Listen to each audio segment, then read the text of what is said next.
Okay, Dr. Li, I'm going to make you the presenter at this point. Okay, great.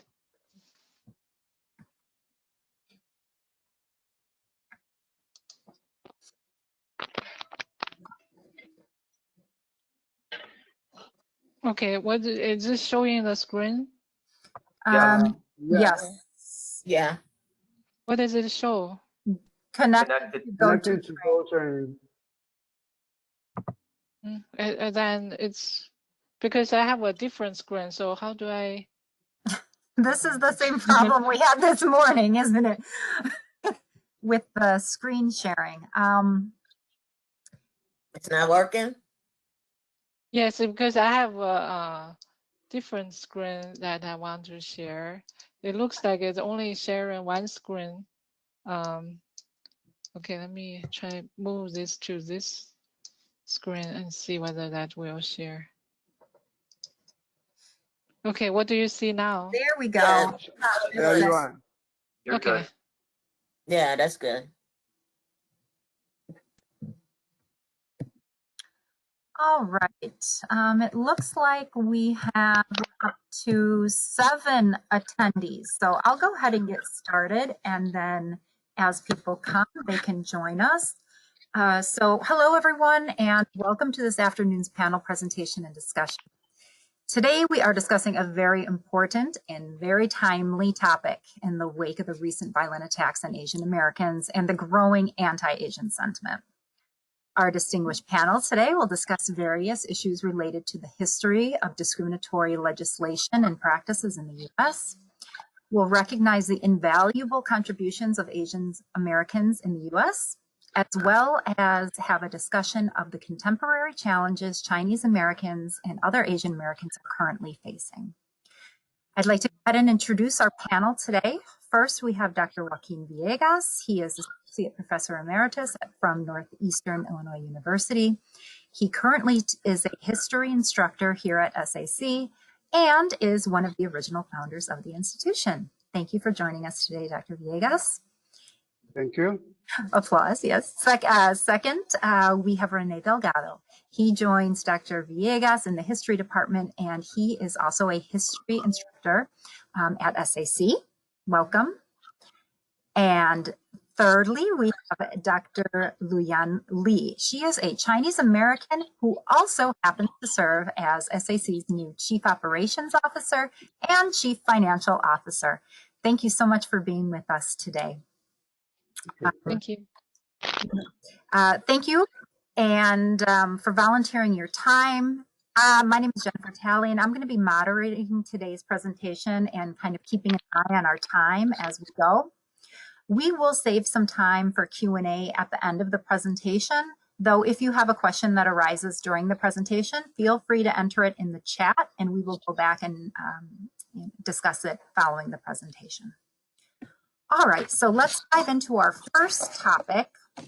Dr. Villegas, can you provide historical context for this discussion that we're having today? And maybe give us some background about how historical acts of discrimination have transferred themselves into modern day discrimination. Okay, sure. Okay, so first, as you all know, United States is recognized as a country of immigrants, but nonetheless, we have to acknowledge that by the time Europeans came to this Western Hemisphere, we have about more than 500 Native American nations settled before this first migration came from Europe. As we all remember from our history courses, the British are the one who are going to settle in United States territory on the east side of the country. Then we have the French who are going to purchase the Louisiana territory based on the work from that is going to eventually be traveled by Joliet and LaSalle. And then from Spain, who is going to pretty much take over of the southern part of the United States, where from Mexico we're going to have explorers looking for the so-called the 7 cities of Cibola with Coronado and other explorers who are going to eventually take over the southwest of the country. Also, we remember that historically we have two types of immigration coming from Europe, the so-called all immigration coming from the northwestern part of Europe by the 1600s. And then 200 years later, by the 1800s, we're going to have the southern eastern part of Europe. So as you could see, we have that first immigration in the 1600, the other one in the 1800, which is pretty much a time frame of almost 200 years. So what are we going to encounter as a society? That those first settlers, those European Anglo-Saxons, are going to take ownership of they being considered the native. Okay, and we have a native movement here in the United States, who are they going to create what we call the Anglo-Saxon culture, with values, belief that pretty much are in existence within an American culture. And remember that in this case, by becoming the leaders of our culture, they expect all those who are coming later after them, who are going to be labor foreigners, that they have to assimilate. Where that assimilation, in most instances, is not going to take place, but more like an acculturation process. So my topic essentially is, and I work out this with Jennifer, and I want to thank her to put this panel together, is just how we still, okay, from the 1800s, practices that are going to be taking place in the South, that are going to be identified as Jim Crow law, which essentially are going to be state and local laws that are going to enforce racial discrimination in the southern states. What I want to show now is that those practices, those laws that we have from the South, that came essentially as a reaction of the white southern states by being forced to recognize Amendment 13, 14, and 15 in order to be readmitted back into the Union after the revolution from 1861 to 1865. That they're going to have what we call also the counter reaction from the southern states, which I say with practices and law. So I'm going to give examples of essentially how the Chinese Americans are going to be treated from the beginning. So in the first, and I'm sure Dr. Li is going to also address this, but right now, based on the census for 2020, we do have the Chinese American as the largest Asian group here in the United States, with more than 4 million, which right now is estimated in 4.9 million. So they do have a long history of immigration into the United States. Now we know that in the middle of the 19th century, United States is going to move ahead with its imperialistic policy, which is how they are going to move out from the boundaries that they dream to conquer from the east to the west, in moving into areas in the Pacific as well as the Caribbean. So as far as Asia, we're going to find out that in the mid-late of the 19th century, United States becomes involved in imperialistic in the area of China. So the U.S. labor recruiters are going to look into Chinese as prospective workers for our economy. So between 1848 and 1982, Chinese are going to immigrate, recruited to some extent, to work in the railroads, in the mines, in agriculture, and even in personal service jobs. Consequently, we're going to have that there's going to be coming up to that large numbers of Chinese coming, an anti-Chinese era, that is going to be spread, the opposition to Chinese American at the local, state, and even federal levels. So the movement is going to be successful in helping the federal government to pass legislation restricted to Chinese immigrants that were enforced from the 1880s until the 1940s. And our other two panelists are going to all look more closely in some of those legislations. So when Chinese were imported in the 1850s, whites or Anglo-Saxons already had in place a well-developed system of black oppression and racist framing. The white supremacist system was adapted and expanded to encompass these Asian Americans. They were grouped with African Americans, okay, with both groups being seen as dangerous to the health of United States. So in 1880, the California legislature is going to pass a law prohibiting white from marrying a Negro, a mulatto, or a Mongolian. The racial slur mulatto, which refers essentially to someone with black and white ancestors, let me see, I'm sorry, while the racial slur Mongolian meant Asian people. A California law declaring that no black or mulatto or Indian should be permitted to give evidence against a white person was widely reinforced by the California Supreme Court to include the Chinese because they fell under the term black person. So as you could see, that Jim Crow mentality that we're going to have across the South is going to be transport, okay, to this group of immigrants from China in order to consider them as different from us, the Caucasian or the white population. As we all know, as soon as California was admitted as a free state, we're going to have this so-called gold rush era.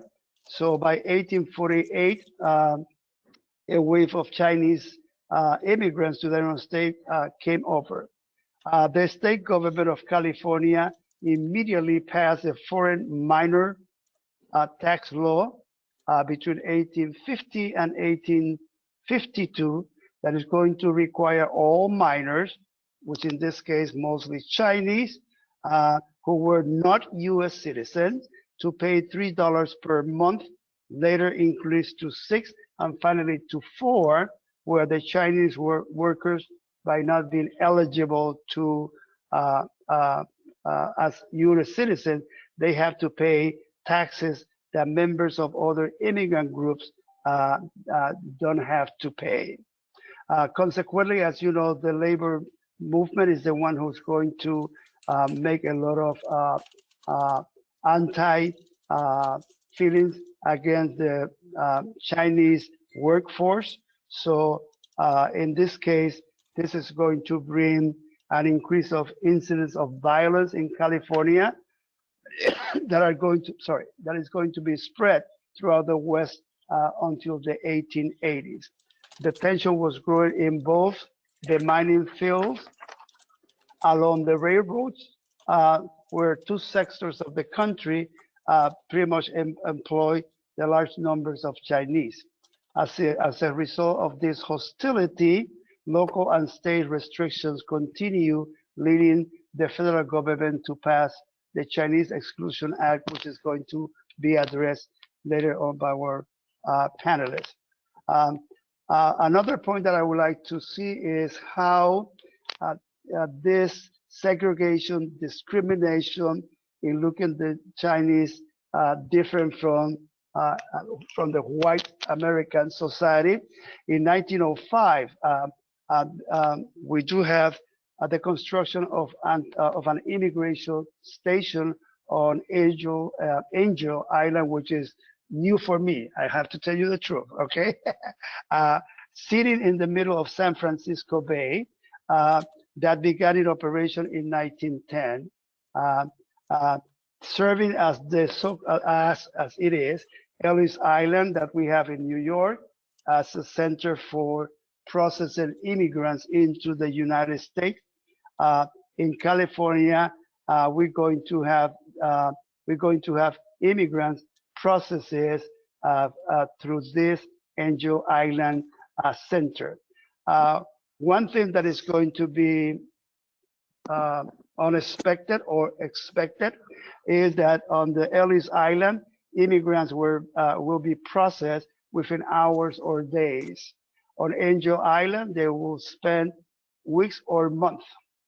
It is served as a detention center, and the greatest impact was on the Chinese, that more than 70% of them are going to be detained for months on Angel Island. So here is the context of what I want to share with you, that Jim Crow laws that are going to be for years and years.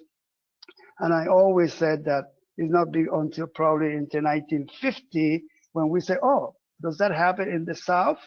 But as you could see, it's a reality that we have to face. So I will continue later on because I'm going to try to see all this context that Rene and Dr. Li are going to share with us, plus the one that I have shared with you of how, from a pedagogical perspective, how we can use this information to, at some point, bring some awareness, some consciousness, so empowerment among our students of how to rebuttal this anti-discrimination against our Chinese Americans, especially the data that I just shared with Jennifer, that I don't want to take it from her, but it made me angry more than before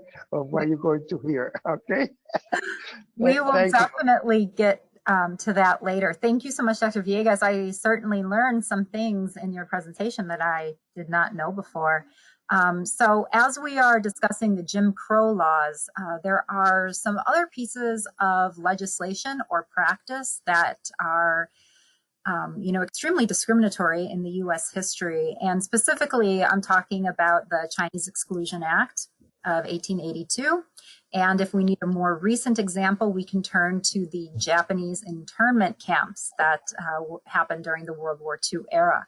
So would anyone like to set up, elaborate a little bit more on the Chinese Exclusion Act or the Japanese internment? As the United States, hi everyone, sorry, I shouldn't just chime in like that, but as the United States expanded westward on its manifest destiny and its fulfillment of a civilizing mission, it created a dynamic by which, and Dr. Villegas is right in this accord, it brought their racial hierarchical ideas west with them. When you look at the foundations of the United States, you have a country that espoused in the Declaration of Independence that among these rights are life, liberty, and the pursuit of happiness. And I always stress to my students that among is very important. Jefferson meant more than just the three that he stated. That country that articulated that in 1776 and then drew up a constitution in 1787 to reflect the articulation of that theme had 500 to 700,000 slaves, and by the 1780s, there was already a peculiar institution and an original sin that contradicted the ideals that the United States espoused to have. And early within the Republic of the United States, those ideals or that racial hierarchy that foisted white supremacy as preeminent was there. Statistically, I'll give you an example. By 1840, 90% of white men in the United States could vote, regardless of property qualifications, regardless of wage qualifications, except for the state of Rhode Island, who for some reason was the last state to allow that in the 1860s.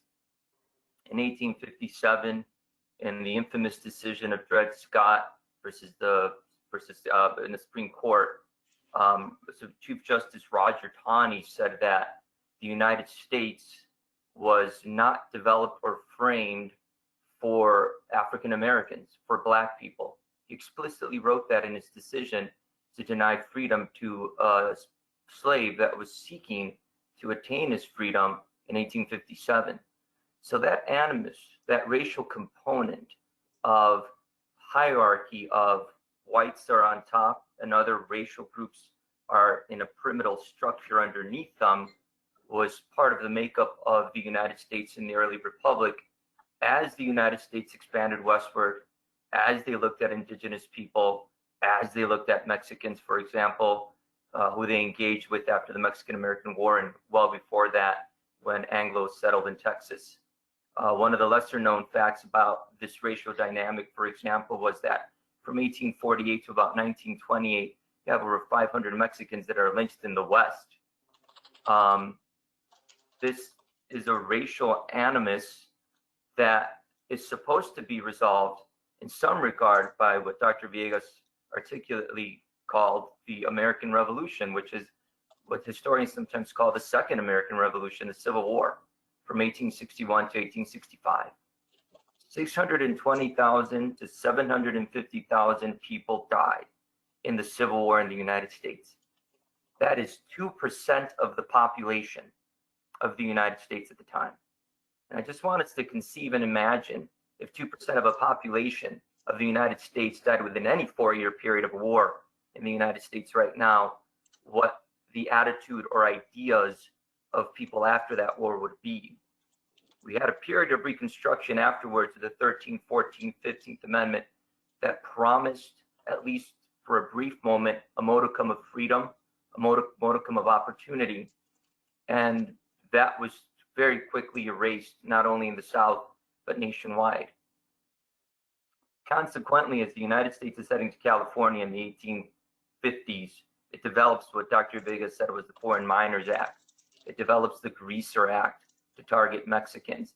It develops the California Land Act of 1851 to dispossess Californios, Spanish people that were there prior.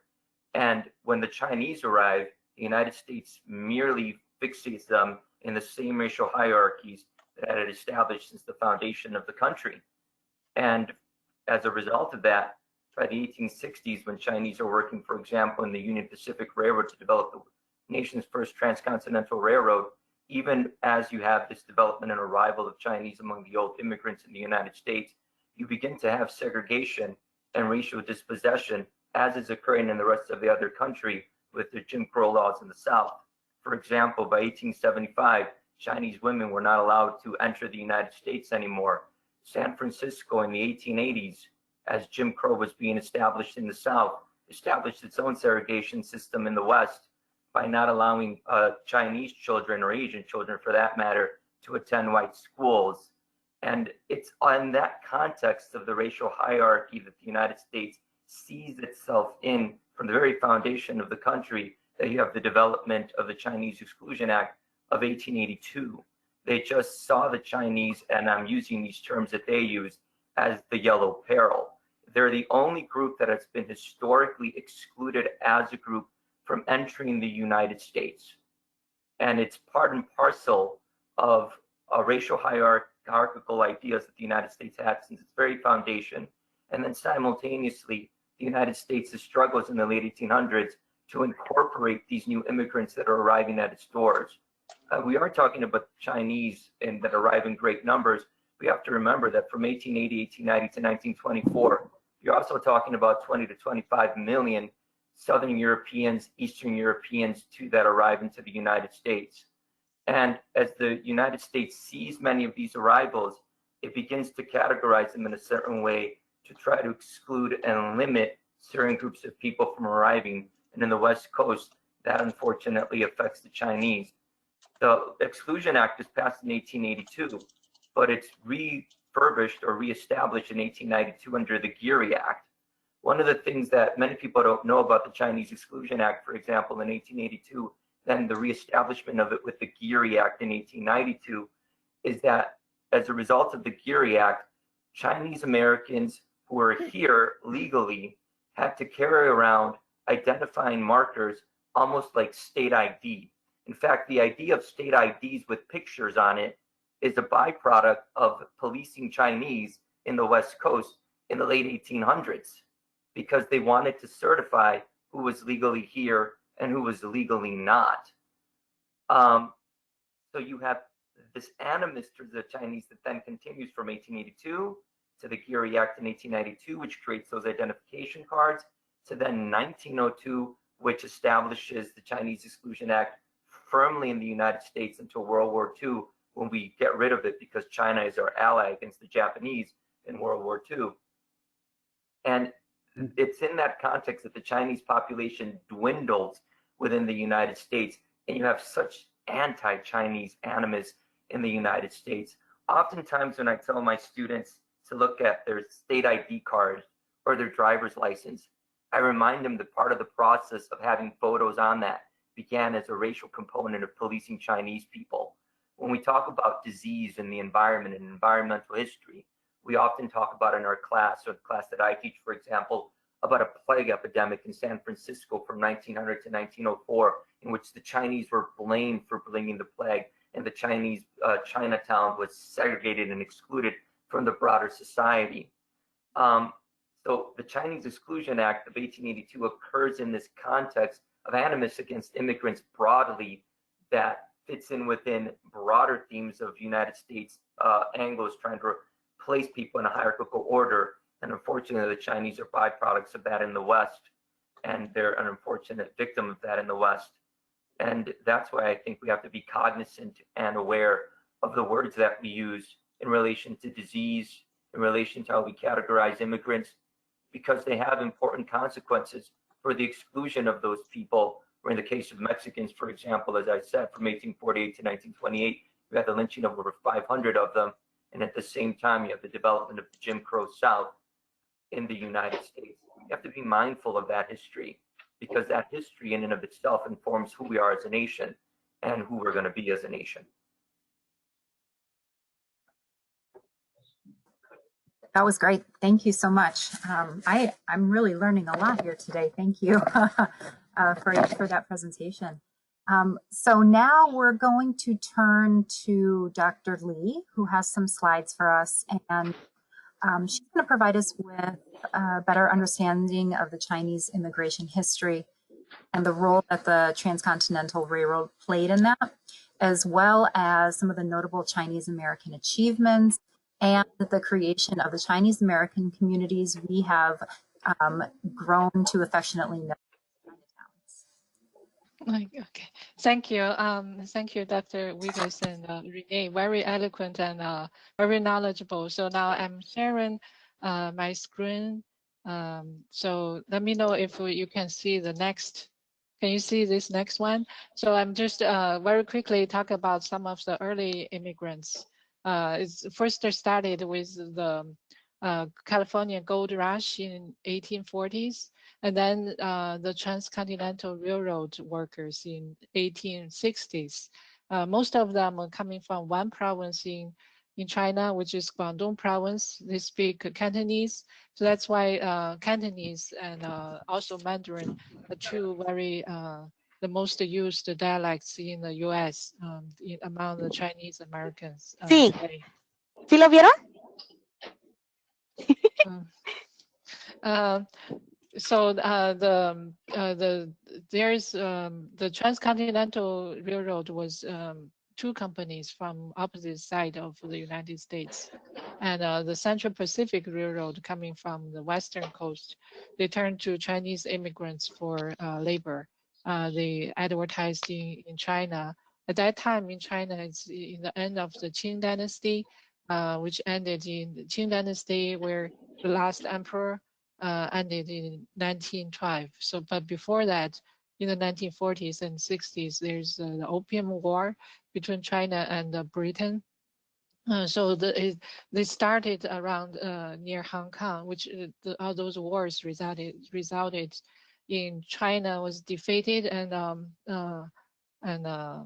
Kong become a colony of Britain. So Guangdong province, which is Canton at that time, was very close to Hong Kong. So those residents in that province suffered a lot during the war and the famine. So when there's work opportunities in the U.S., a lot of them came to the U.S. to work in the gold rush and the Transcontinental Railroad. So here's some pictures of some of the railroad workers there at that time. The Chinese railroad workers, they did a lot of hard work. Many of them working with explosives to blow up the mountains and hammer holes and dug tunnels, as well as laying down the tracks. And it's very hard work through all seasons with very hot summers and extremely cold winters and in very difficult conditions. And they were paid much lower wages than white workers. They also had to pay for their own food and housing, while the white workers were given carts, the the train carts to live in. The Chinese workers have to just live in camps that they build themselves. Next one slide. So after the Transcontinental Railroad was built, some of the Chinese workers went back to China. A lot of them stayed in the U.S. They worked in the farming, mining, and factories. Some of them opened their own shops, but they faced significant discrimination because after the railroad, during those years, there's a depression, economic had a downturn. A lot of white workers thinking the Chinese worker was taking their jobs. They're thinking they're racially inferior race. As a result, the 1882 Chinese Exclusion Act, that law banned Chinese immigrants from coming to the U.S. It lasted 61 years, and also prohibited them to become a naturalized American citizen during those years. So the Chinatown was it started as a safety haven for the Chinese immigrants because of the oppression around the bigger city. One of the oldest ones in San Francisco. In 1877, there is a working man's party that had they're against the Chinese. Their basically slogan is to drive out the Chinese, and they are looting and burning Chinese businesses. So there's a lot of legislations in California in the 1870s to exclude the Chinese from many jobs, so many Chinese immigrant families, they opened laundries because at that time it's a job that a lot of white workers would not do, considered women's work. So the Chinese immigrants they could find work in the laundries. The Chinese Exclusion Act prohibited Chinese American to a lot of rights to vote, to have families join them, to marry other races, to testify in court and stuff. So Chinatown become a social support system to the Chinese community, provide a bond among them, and also during the Chinese traditional festivals such as Lunar New Year, Chinatown had the celebration, which brought the whole community together. So today, in a lot of large cities in U.S., Chinatown had retained its characteristic. It has the traditional Chinese style buildings and decorations and celebrations. So it's together with a lot of other culturally distinct neighborhood, it become a backbone of American cities today. So I want to talk about the first Chinese immigrant who graduated from American college. His name is Rong Hong. Rong Hong was the first Chinese person graduated from Yale college outside China. He was born to a poor family in Guangdong province too, attended a missionary boarding school at a young age, and he came to the U.S. together with the missionary teacher. When the missionary came back to the U.S., he brought 3 boys with him. So Yong Hong was one of them. Yong Hong graduated from Yale 1854. He also founded the Chinese Educational Mission, which brought 120 Chinese students to study in the U.S. But that mission only lasted 9 years because of the anti-Chinese environment in the late 1880s. So Yu Hong became a citizen in U.S. citizen in 1852, but in 1882, Chinese Exclusion Act stopped the immigration of Chinese laborers. And then in 1888, the SCOT Act expanded the Chinese Exclusion Act, banning Chinese residents to re-enter the country if they, after traveling abroad. In 1892, Greery Act renews Chinese exclusion for another 10 years. Like Rene said, they have to carry a permit to prove themselves, to identify themselves. Yu Hong went back to China in 1995 to 1902. Because of the Chinese Exclusion Act, he lost his U.S. citizenship, which is revoked. So in 1902, Chinese Exclusion Act renewed without an end date. At the beginning, the Chinese Exclusion Act was only 10 years. In 1882, but then in later on, 1892, Greery Act renewed it for another 10 years. And then in 1902, it was renewed without an end date. So Yu Hong now is already lost his citizenship. He sneaked back to the U.S. Illegally to attend his son's graduation from Yale.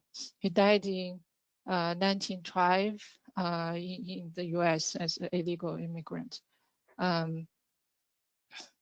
So in 1943, as Rene said, because China is at this time an ally with the U.S. in the World War II, so the Chinese Exclusion Act is repealed, but the new Magnuson Act only permitted 105 Chinese immigrants every year, the quota to enter the U.S.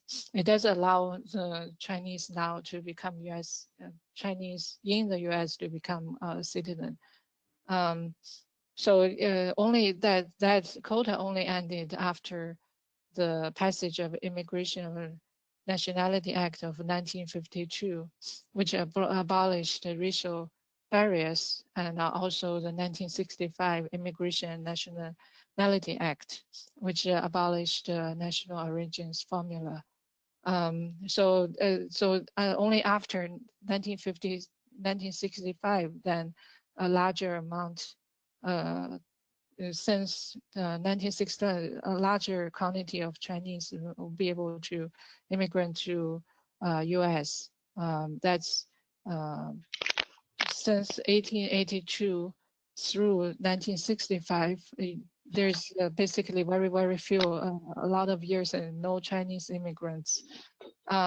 So in June 2012, the U.S. representative, House of Representatives passed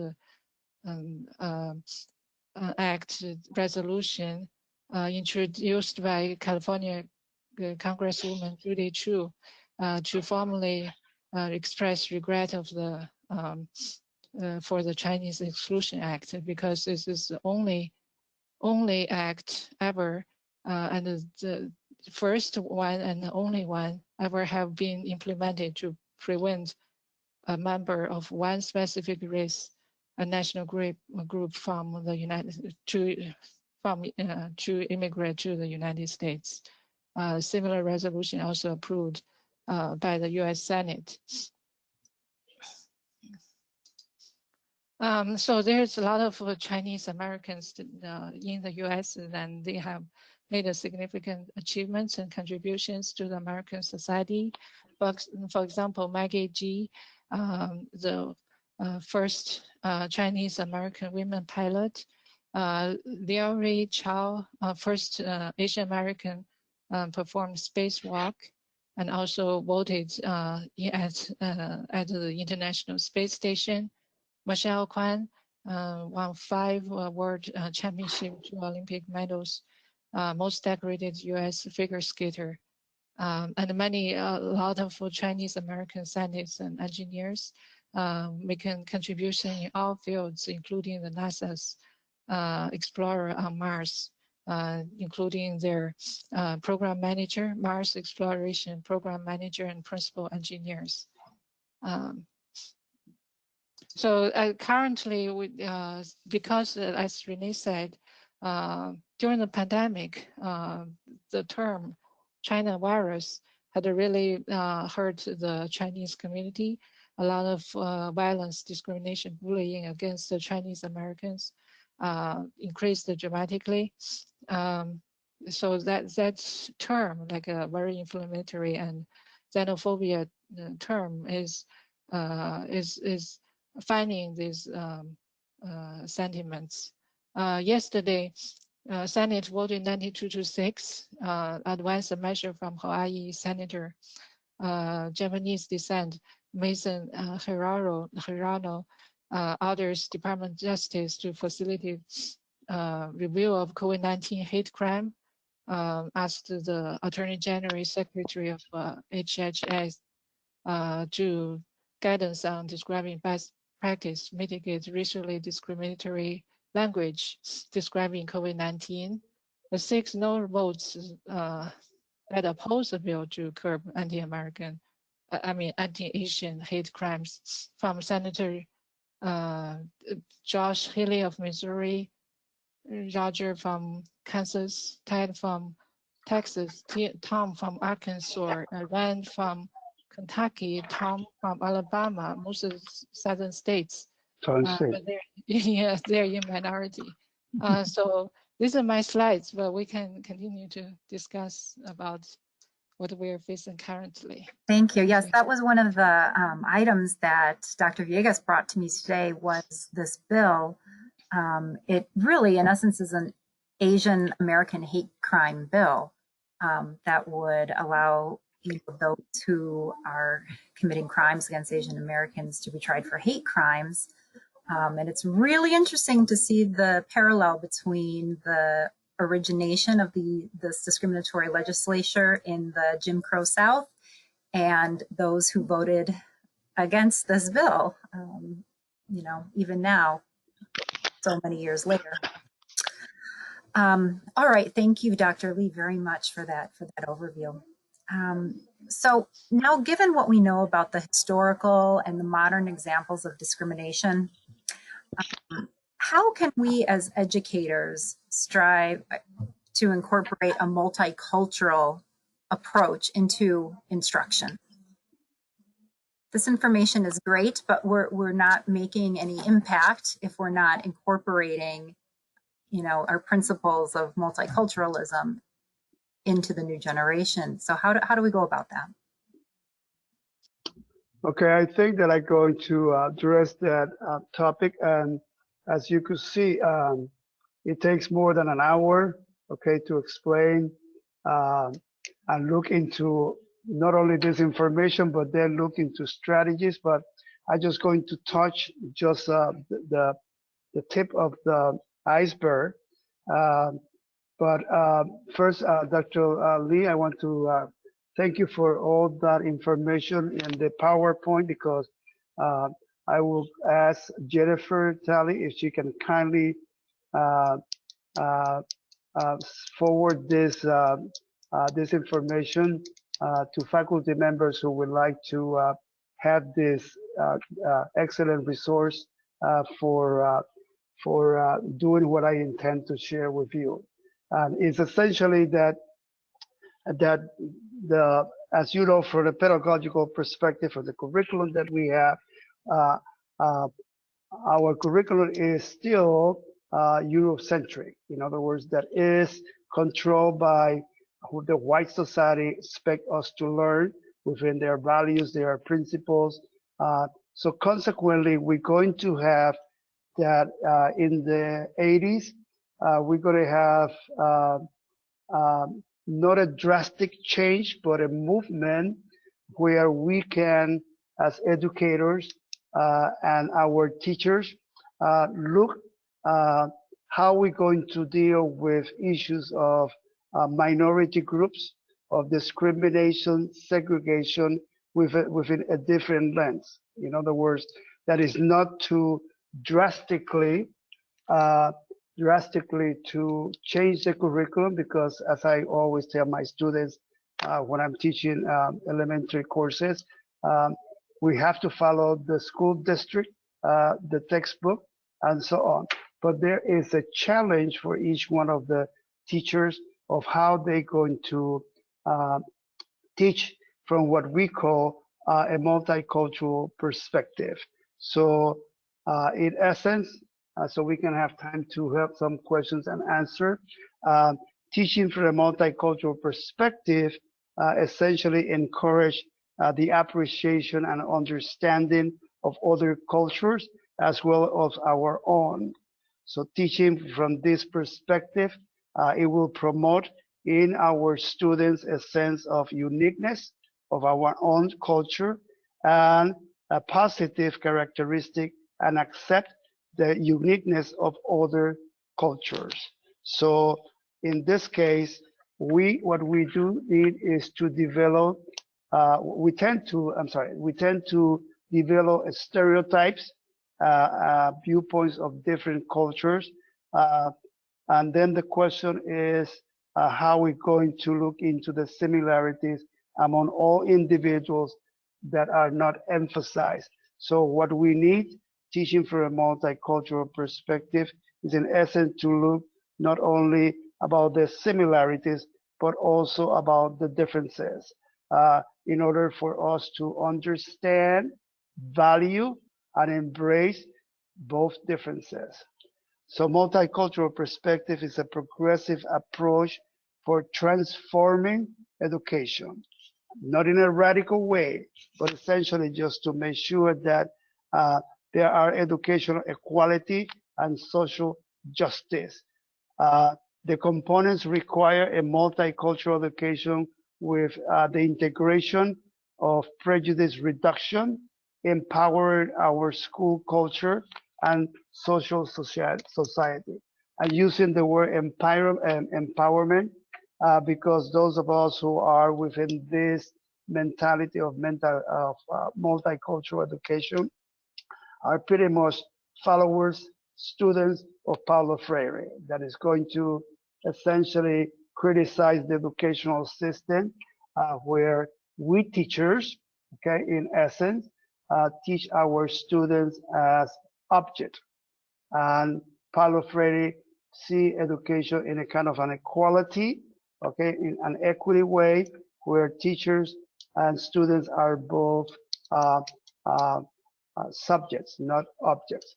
That's why he has this famous piece of literature, The Pedagogy of the Press, where we, as supposedly the owner of knowledge, okay, want our students, treat our students as object instead of knowledge. So there is a sense of transforming our students and empowerment, which essentially I always try to work out with my students. What does that mean? because we have agencies throughout the United States that say, oh, we have this.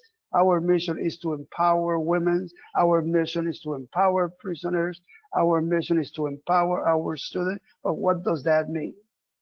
In a nutshell, I always have made myself a definition that to empower someone is that I become the owner of my own learning.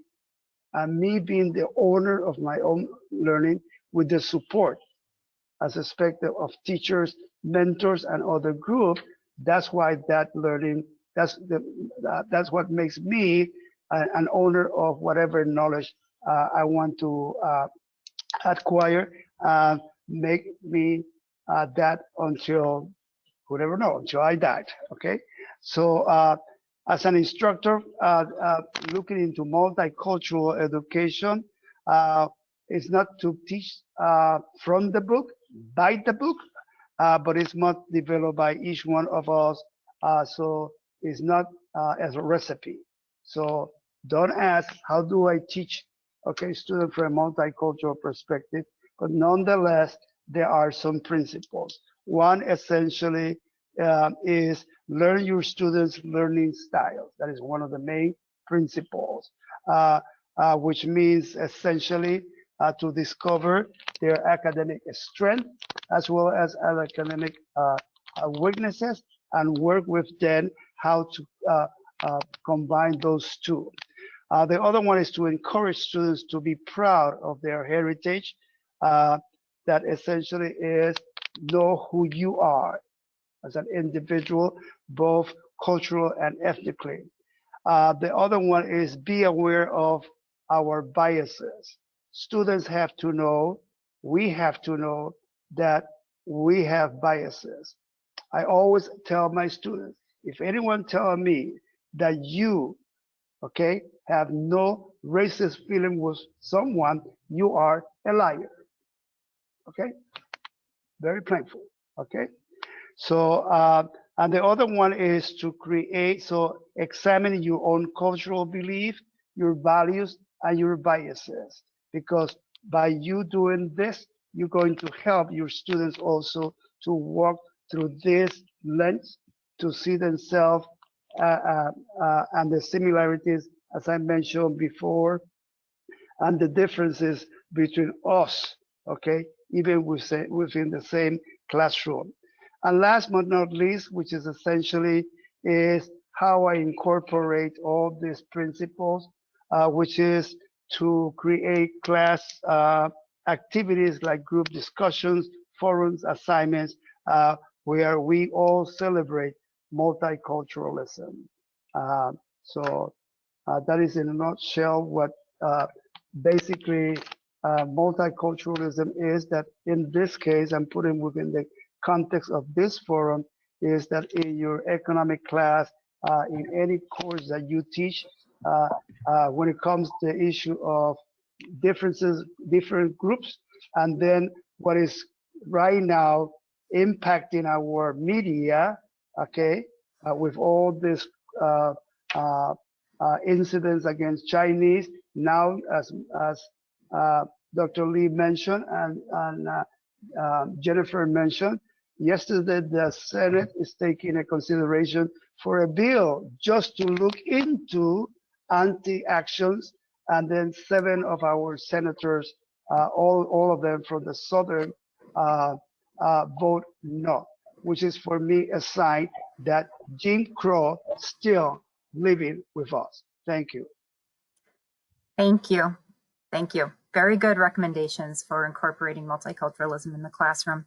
I think in our last remaining minutes here, if we could turn back to Dr. Lee for a moment and just reflect on the fact that we're all familiar with the recent attacks that have taken place, including violent physical attacks, even on the elderly, use of racial slurs, and kind of culminating in that tragic shooting that left 8 dead in Atlanta.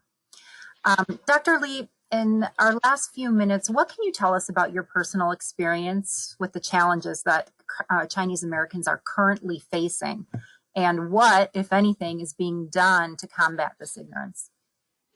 Yes, yeah, I had a lot of personal experience from my friends who, even just in relatively safe towns like in Naperville, one of our friends was jogging in the park and was attacked by other, I mean, white women spitting on them, using a stick to hit them, and others.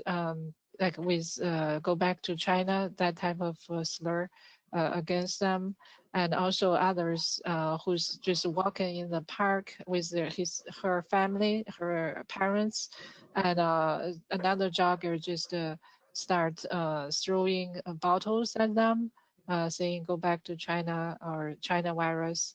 Even my friend who's a professor in University of Chicago was walking on campus. Some kids also said going back to China. So even for a lot of elderly was attacked in the Chinatown area. It's been in San Francisco and New York. Even in Chicago, I heard incidences recently. Elder man, grandpa was walking in the sidewalk and was attacked by a baseball bat. So these are pretty bad incidences, the violence and racial slurs against the Chinese community. So I think we need to encourage inclusive culture towards all ethnic groups, and also for the second generation, third generation of Chinese immigrants. They really couldn't go back to China because they grew up here, they learn the culture here. They're not very really fluent in Chinese. So these are really hurtful incidences, and about over 50% of Asian American teenagers had reported they had been bullied at school. So I think it's the last few years politics, especially the inflammatory type of propaganda in the election year is really not helping. So I think we need to start to heal and start to include and it's starting with looking at the terms, the China virus terms, and in order to making sure, because the words does have power, because if